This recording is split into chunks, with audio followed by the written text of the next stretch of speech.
मेरा नाम ओमदत्त शर्मा शाह है और मैं शर्मा क्लासेस से हूँ। आज बच्चों में आपको मैथमेटिक्स के एक टॉपिक जो क्लास 9th में है पोलिनोमियल्स, उसके बारे में आपको कुछ बताना चाहूँगा। पोलिनोमियल्स को हिंदी में बहुपद भी कहते हैं। जैसा आपने छोटी क्लासेस में पढ़ा होगा, कुछ टर्म हमारे पास होती हैं, जैसे 2x है, 3x है, या सिंपल कांस्टेंट टर्म है। कांस्टेंट टर्म का मतलब जैसे हम लिखे 2, कांस्टेंट का मतलब जिसकी वैल्यू चेंज नहीं होती। और दूसरा टर्म होता है जिसको हम कहते हैं वेरिएबल्स। वेरिएबल्स में जो भी वैल्यूज हैं वो वैल्यू चेंज होती रहती हैं। जैसे x की वैल्यू को यदि हम 3x में 1 पुट करें तो इसकी वैल्यू बन जाती है 3 × 1 3। अगर x की वैल्यू को हम 2 पुट करें तो इसकी वैल्यू बन जाती है 6। तो पहले 3x की वैल्यू का मीनिंग 3 आया, उसके बाद जब हमने x की वैल्यू 2 पुट करी तो उसका मीनिंग 6 आया। तो इसलिए इसकी वैल्यू चेंज होती रहती है। इन टर्म को हम कहते हैं वेरिएबल्स। लेकिन अगर हम 2 को देखें तो 2 में कोई भी टर्म 2 में हम कोई भी x की वैल्यू पुट करें तो इसका आंसर हमेशा 2 ही आएगा। 2 का फुल मीनिंग हम लिख सकते हैं 2 × x की पावर 0। और इसको कभी भी हम x की वैल्यू कुछ भी पुट करते हैं बच्चों तो इसका आंसर हमेशा 2 ही आएगा। तो जब हम इन पोलिनोमियल्स को और इन कॉन्स्टेंट्स को और वेरिएबल्स को इकट्ठा कर लेते हैं, इनके बीच में प्लस या माइनस लगा देते हैं, तो वही हमारे पास मेन टॉपिक आता है जिसको हम कहते हैं पोलिनोमियल्स यानी बहुपद। जैसे एक एग्जांपल लें हम 3x + 5, ये एक पोलिनोमियल्स का एग्जांपल है। और भी हम ले सकते हैं, जैसे 6x² + 5x + 6, ये भी एक पोलिनोमियल का एग्जांपल्स है। अब आते हैं कि पोलिनोमियल वास्तव में बना क्या, हुआ क्या, इसकी प्रॉपर डेफिनेशन क्या है। तो हम कह सकते हैं इट इज एन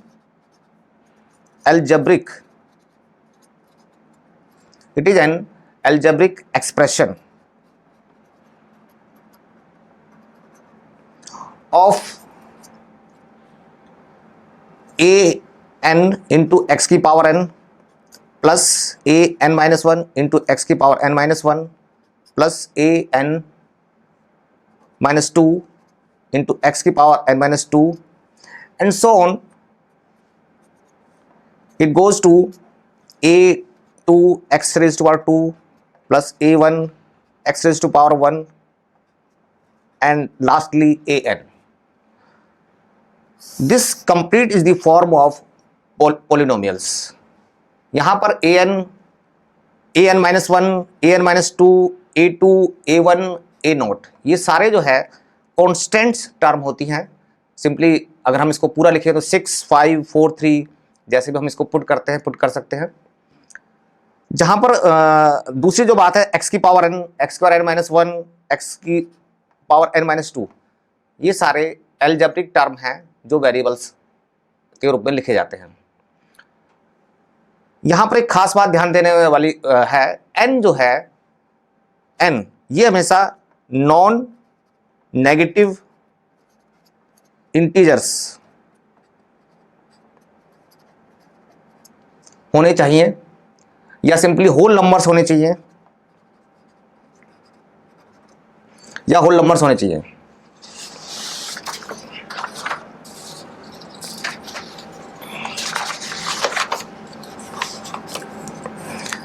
तो इस तरह हमें पता चल गया पोलिनोमियल के बारे में कि पोलिनोमियल क्या फॉर्म है।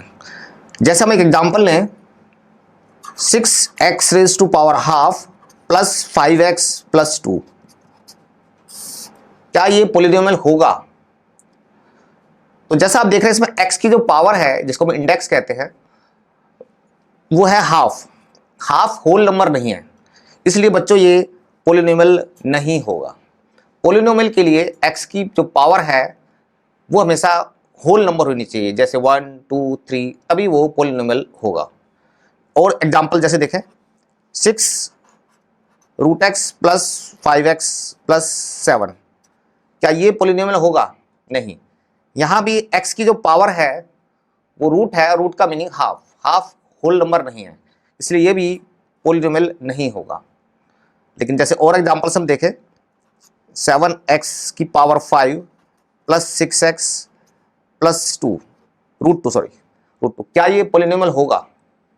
हाँ बच्चों, ये पॉलिनोमियल होगा तो क्योंकि इसमें x की जो पावर है वो 5 है, सेकंड टर्म में x की पावर 1 है। जहां तक रूट 2 की बात है, ये कांस्टेंट टर्म है, इसमें x नहीं है। हमें जो पावर देखनी है या जो इंडेक्स देखना है वो x का देखना है, यानी जो उसके अंदर वेरिएबल है उसका देखना है। अगर वह होल नंबर है तो वो पॉलिनोमियल्स होगा ही होगा। पॉलिनोमियल्स में जो भी अलजेब्रिक टर्म्स हैं वो प्लस, माइनस या मल्टीप्लाई की टर्म में आती हैं। पॉलिनोमियल्स को हमेशा स्टैंडर्ड फॉर्म में लिखना चाहिए। स्टैंडर्ड फॉर्म से मतलब है बढ़ते क्रम में यानी असेंडिंग ऑर्डर में, या घटते क्रम में यानी कि डिसेंडिंग ऑर्डर में। पावर्स को हमेशा पहले बड़ी पावर्स लिखनी है, उसके बाद पावर्स को छोटे करते चले जाना है। या दूसरा तरीका है कि पहले पावर्स हम छोटी लिखें फिर बड़ी पावर करते जाएं, यानी असेंडिंग ऑर्डर में या डिसेंडिंग ऑर्डर में लिखना चाहिए, असेंडिंग या descending order.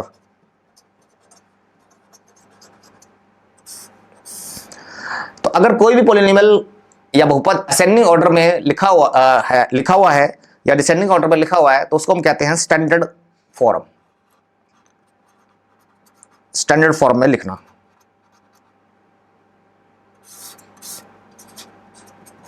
Standard form.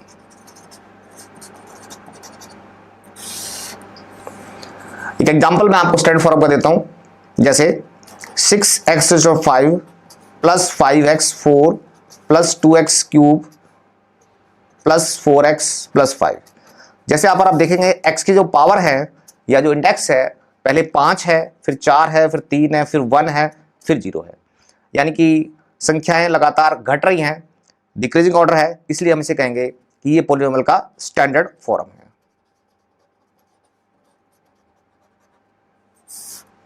Polynomial का ये बच्चे स्टैंडर्ड फॉर्म है।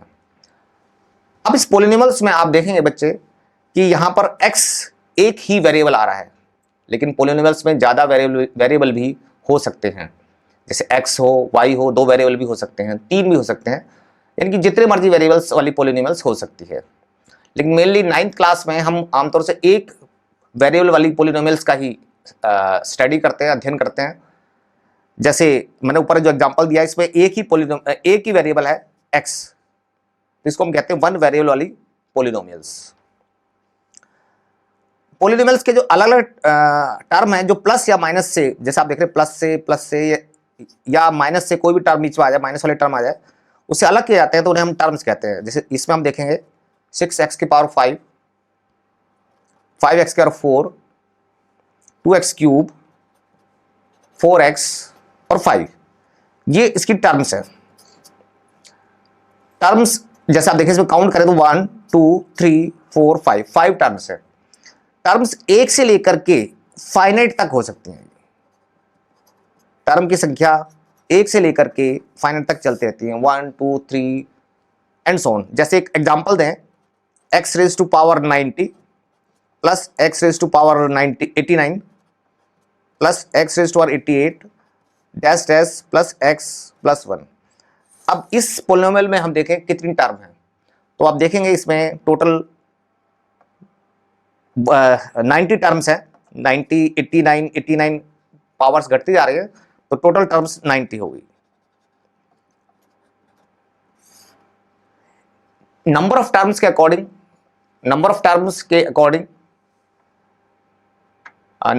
अकॉर्डिंग हम इन पॉलिनोमियल्स को अलग अलग पार्ट में डिवाइड करते हैं, इनके टाइप्स में डिवाइड करते हैं। जैसे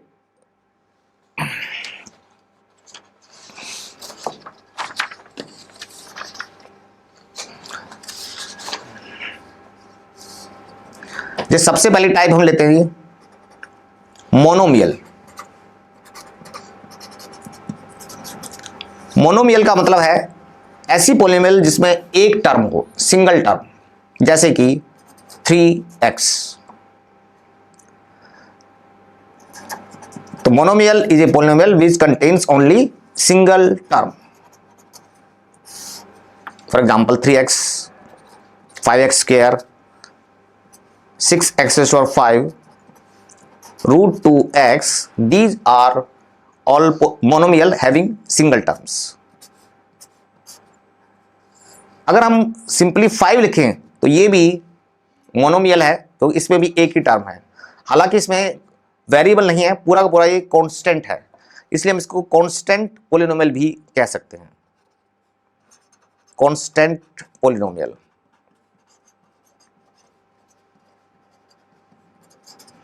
कांस्टेंट पॉलिनोमियल, जैसे ऊपर हमने देखा 5, इसके अलावा 7, √3, ये सब कांस्टेंट पॉलिनोमियल्स हैं। अगर बात की जाए पॉलिनोमियल की डिग्री के बारे में, अच्छा एक बात बताना मैं आपको और भूल गया हूं, जितने भी पॉलिनोमियल्स हैं उन सब का एक सिंबल होता है, कैसे उसको हम एक्सप्रेस करते हैं, कैसे नोट करते हैं। तो इनका आमतौर से नोटेशन होता है fx या gx या px, अलग अलग नाम से इसको हम पुकारते हैं, लेकिन लिखा जाएगा हमेशा स्मॉल लेटर में, और उसके ब्रैकेट में जो वेरिएबल है, जो भी पॉलिनोमियल में वेरिएबल है उसको हम ब्रैकेट में लिख देते हैं। अगर पॉलिनोमियल y की फॉर्म में है तो लिखा जाएगा fy, gy, py एटसेट्रा। अगर कांस्टेंट पॉलिनोमियल में कांस्टेंट नंबर 0 ही आ जाए, 0, तो इसको हम कहते हैं जीरो पॉलिनोमियल, जीरो पॉलिनोमियल। यानी कांस्टेंट यदि नॉन जीरो है तो 5 होगा, 7 होगा, √3 होगा। यदि ओनली 0 आ जाता है तो उसे हम एक स्पेसिफिक नाम देंगे जीरो पॉलिनोमियल। अगर हम बात करें इनकी डिग्री की, डिग्री का मतलब होता है जो हाईएस्ट पावर है पॉलिनोमियल में वही उसकी डिग्री है। जैसे अगर हम कांस्टेंट पॉलिनोमियल की बात करें तो यहां पर हम देखें 5, 7, √3, यहां पर x अगर हम लगाते हैं तो x की पावर 0 लगाएंगे। लेकिन ऊपर मोनोमियल में हमने और एग्जांपल देखे थे, 3x में x की पावर 1 है, 5x² में 2 है, 6x⁴ में 5 है, एंड सो ऑन। तो ये जो हाईएस्ट पावर है उसे हम कहते हैं डिग्री। सिंपली अगर हमने एक पॉलिनोमियल लिया 5x⁵ plus 6x³ plus 3x, अगर अब इसकी हम डिग्री जानना चाहें, प्लस 4 और ले लेते हैं, अगर हम इसमें डिग्री इसकी जानना चाहें तो डिग्री क्या होगी? तो आप बच्चों देखोगे इसमें हाईएस्ट पावर है 5, तो इसकी डिग्री होगी 5। हमें सिर्फ हाईएस्ट पावर को देखना है। और देखें 15x⁵ plus 17x⁹ plus √3/2x plus 5। इसमें हम देखना चाहें कि इस पॉलिनोमियल की डिग्री क्या है। पहले तो हम इसको नोट कर देते हैं px से, इसका नोटेशन px दे देते हैं। हाँ, अब हम इसकी डिग्री जानना चाहते हैं तो आप देखेंगे इसमें हाईएस्ट पावर पहली टर्म में 3 है, फिर दूसरी टर्म में 9 है, नेक्स्ट टर्म में x की पावर 1 है, और अगले में x है ही नहीं, यानी कि पावर 0 है। तो इसमें हाईएस्ट जो पावर आप देख रहे हैं वो है 9, दैट इज 9। तो इसकी डिग्री भी बच्चों आपके हिसाब से क्या होनी चाहिए? 9। तो इसमें हाईएस्ट टर्म 9 है, 3 या 1 या 0 9 से छोटे हैं, इसलिए डिग्री हाईएस्ट नंबर ही आपने लेनी है, 9 ही लेनी है, 9 ही लेनी है। टर्म आगे पीछे हो सकती है, तो पहले उनको स्टैंडर्ड बना लिया जाए, तो उससे इजीली आप जो है डिग्री को पहचान सकते हैं, देख सकते हैं। तो अगर हम जानना चाहें मोनोमियल की डिग्री क्या होगी, तो मोनोमियल में डिपेंड करता है कि हम x की पावर क्या ले रहे हैं, उस हिसाब से उसकी डिग्री हम बता सकते हैं। हाँ, अगर कांस्टेंट पॉलिनोमियल की बात की जाए तो कांस्टेंट पॉलिनोमियल में आप बता सकते हैं कि डिग्री क्या होनी चाहिए। कांस्टेंट पॉलिनोमियल में डिग्री होगी, अगर नॉन जीरो है तो डिग्री होनी चाहिए 1, सॉरी डिग्री होनी चाहिए 0। और अगर जीरो पॉलिनोमियल की बात करें तो इसकी डिग्री होगी नॉन डिफाइंड।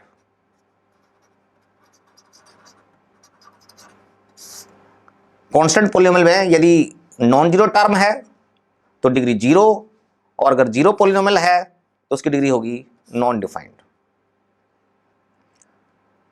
तो ये हमने पहला पॉलिनोमियल का टाइप खास देखा जिसका नाम है मोनोमियल, जिसमें हमने कांस्टेंट पॉलिनोमियल भी पढ़े, जीरो पॉलिनोमियल भी पढ़े।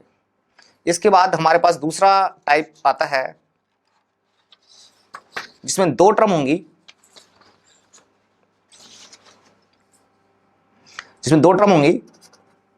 और उसे हम कहते हैं बाइनोमियल पॉलिनोमियल। बाइनोमियल, बाई से मतलब हमारा होता है बच्चों दो, टू। तो आप समझ गए होंगे इसमें कि इसके अंदर दो टर्म आएंगी, जैसे 6x + 5। तो हम देख रहे हैं एक टर्म 6x है, दूसरी टर्म 5 है। और देखें 5x² - 3, इसमें भी जैसा आप देख रहे हैं एक टर्म है 5x², एक है 3। प्लस या माइनस से हम उसको सेपरेट करते हैं तो पता चलता है टर्म इसमें दो हैं या तीन हैं। 5x² कंप्लीट एक टर्म मानी जाती है क्योंकि इसमें 5 और x² मल्टीप्लाई में है, तो इसको हम दो टर्म नहीं लेंगे, एक ही टर्म। माइनस आने के बाद अब टर्म का डिवीजन हो जाएगा, सेकंड टर्म आ जाएगी 3। तो जैसा आपने देखा पहले एग्जांपल में 6x + 5, दूसरे एग्जांपल में 5x² - 3, दोनों में ही दो टर्म है, इसलिए इस पॉलिनोमियल का नाम होगा बाइनोमियल पॉलिनोमियल। यानी इससे हमें पता चला कि बाइनोमियल पॉलिनोमियल का मीनिंग है ऐसा पॉलिनोमियल जिसमें दो टर्म हो। तो इट हैज टू टर्म्स। उसी तरह से अगर हम टर्म्स की संख्या बढ़ाते हैं तो अगला आता है ट्राइनोमियल पॉलिनोमियल। ट्राई का मतलब 3, इसके अंदर तीन टर्म होंगे। जैसे एग्जांपल लें हम 3x² + 5x + 6। तो जैसा आप देख रहे हैं इसमें 1, 2 और 3। पहली टर्म 3x², फिर 5x, फिर 6, तीन टर्म है। तीनों टर्म को हमने सेपरेट कर दिया प्लस या माइनस के साइन, जैसे भी आप देख रहे हैं उसके हिसाब से। और